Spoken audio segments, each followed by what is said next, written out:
how they get you. They're under the damn ground.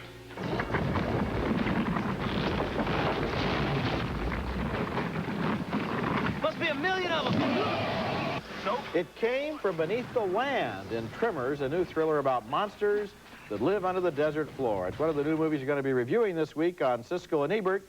And we'll also have a preview of the home video release of Indiana Jones and the Last Crusade. I'm Roger Ebert of the Chicago Sun-Times. And I'm Gene Siskel of the Chicago Tribune. Our first film is sort of a present-day Western with science fiction elements. It's called Tremors, and the tremors in the title refer to shock effects caused by giant worms tunneling underground near a small western town where Kevin Bacon and Fred Ward are the handymen. Their first clue that something weird is going on: sheep are slaughtered and another cowpoke is missing. This is weird. This is real weird. Oh, Jesus! What the hell's going on? Soon, like everyone else in the community, the guys are on the run from the monsters who feel the vibrations of people walking on the ground, tunnel underneath them, and suck them down under the earth. We can make it! We can make it! They escape the giant worms, but others are not so lucky, including a neighbor in the town. Get on the ground, Nestor, get moving!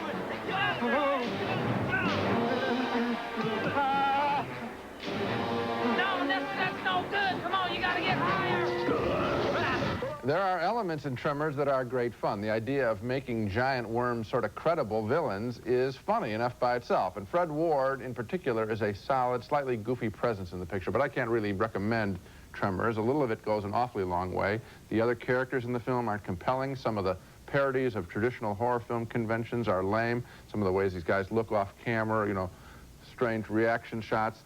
There are just so many tricks, though, that you can do with the worms. Tremor would make a cute short subject. It doesn't sustain itself for an entire film. I liked it enough to recommend it. Just barely, but I did like it that much. And I thought Kevin Bacon did a good job. And I love the married couple of Michael Gross and Reba McEntire, who are survivalists who have a basement full of hundreds of high-caliber weapons, and they empty every gun in their arsenal into one of those worms, including an elephant gun, until they finally blow it up. I thought that those characters were funny, and I enjoyed the film. I found one technical error in the film, though, and that is... I saw a couple, actually. Yeah, there are point-of-view shots of the worms tunneling underneath the desert, and you see, apparently, what they're seeing. Right. And the problem there is that the worms are blind. They can only figure out where you are by listening to the tremors.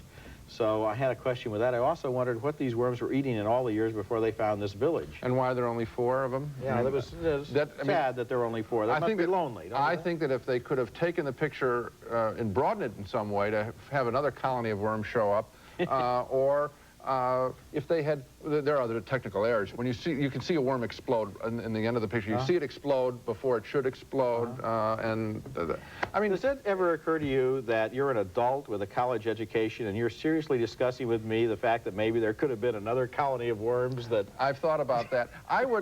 Would you really, if someone came up to you, would you really say recommend it, or would you say it's a cute idea? Because all I'm saying is it's a cute idea. I would say it's a goofy, dumb, fun movie.